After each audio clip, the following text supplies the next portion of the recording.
Continua la mobilitazione degli agricoltori friulani aderenti al comitato presieduto da Massimo Lauzzana, che hanno manifestato il 29 gennaio scorso portando in piazza Primo Maggio Udine una settantina di trattori. Nella mattinata di giovedì 8 febbraio, annunciato, saremo ricevuti nella sede della regione Udine dall'assessore regionale alle risorse agroalimentari Stefano Zanier, che ha detto di volerci ascoltare e al quale vogliamo esporre, su delega del comitato, le problematiche che gli agricoltori friulani devono affrontare non solo a livello europeo ma anche regionale.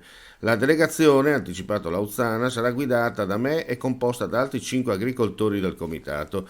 Non porteremo davanti alla regione alcun trattore, ha anticipato lo stesso, riferendosi all'incontro con l'assessore regionale, perché innanzitutto non vogliamo causare disagio o disturbi alla cittadinanza, ma anche perché vogliamo chiaramente esprimere che ci dissociamo dalla protesta organizzata proprio davanti alla sede della regione Udine sabato scorso, una manifestazione con la quale non abbiamo nulla a che fare.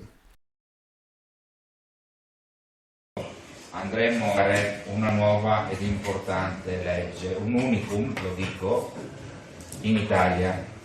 Essere i primi in Italia, davvero abbiamo e vogliamo accettare questa sfida importante. Si va di bene con questo disegno di legge, si vuol riunire ben 14 leggi che attualmente regolamentano il comparto del terziario della nostra regione e 88 regolamenti attuativi, quindi un'importantissima opera di semplificazione, sburocratizzazione, in poche parole per rendere la vita molto più semplice agli addetti ai lavori. È questo che ci chiedono e noi cercheremo di dare le risposte giuste. È stato una buona prima, un gran successo, una percentuale elevatissima di comuni della nostra regione vi ha aderito, sono stati istituiti i consorzi, la regione come promesso ha coperto tutte le domande che ci sono arrivate, anche perché siamo consapevoli che con questo strumento si possa davvero ritornare a rivitalizzare quello che è il cuore, il pulsante della nostra regione, vale a dire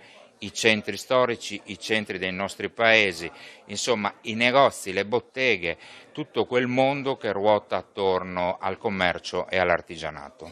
È un cronoprogramma ambizioso, poi bisogna sempre, oltre a enunciare i cronoprogrammi, bisogna rispettarli. L'ideale sarebbe riuscire a licenziare questo testo di legge il secondo semestre del 25. I numeri, come ho detto prima, saranno importanti sia da un punto di vista del numero degli articoli che caratterizzeranno il disegno di legge, ma soprattutto i contenuti che questo disegno di legge avrà. Cercheremo di essere quanto mai rivoluzionari, anticipatori di quelli che sono i cambiamenti del mercato.